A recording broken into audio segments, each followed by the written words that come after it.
Prayer warriors ministry. இன்றைய வாக்குத்தத்தம் ஏசாயா அதிகாரம் 50 இறைவார்த்தை 7. ஆண்டவராகிய என் தலைவர் துணை நிற்கின்றார், நான் அவமானம் அடையேன். அன்பார்ந்தவர்களே, இந்த நாளில் இந்த காரியத்தை நான் எப்படி செய்வது என்று கலங்கி தவிக்கின்றீர்களா? உங்களுக்காக பேசக்கூடியவர்கள் யாருமே இல்லை என்று நினைக்கின்றீர்களா? தனித்து விடப்பட்ட நிலையில் இருக்கிறேன் என்று கவலைப்படுகின்றீர்களா? ஆண்டவர் உங்களோடு இருக்கின்றார். அவர் உங்களுக்கு துணை செய்வார். எந்த சூழ்நிலையிலும் உங்களை வெட்கமடைய விடமாட்டார். ஆண்டவர் உங்களுக்கு ஆதரவாக இருக்கும்போது எல்லாவற்றையும் நீங்கள் ஜெயித்து விடுவீர்கள்.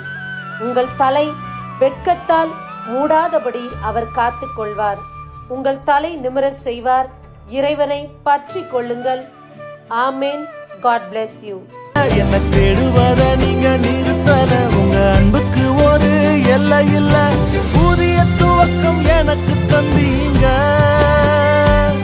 உங்க தோளின் மீது சுமந்து வந்தீங்க. நீர் என்ன மறக்கல, என்னை விட்டு விலகல.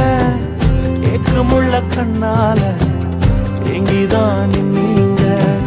நீர் என்ன வெறுக்கல, தள்ளி தூரம் போகல. கால் கடக்க எனக்காக கடல் தாண்டி வந்தீங்க.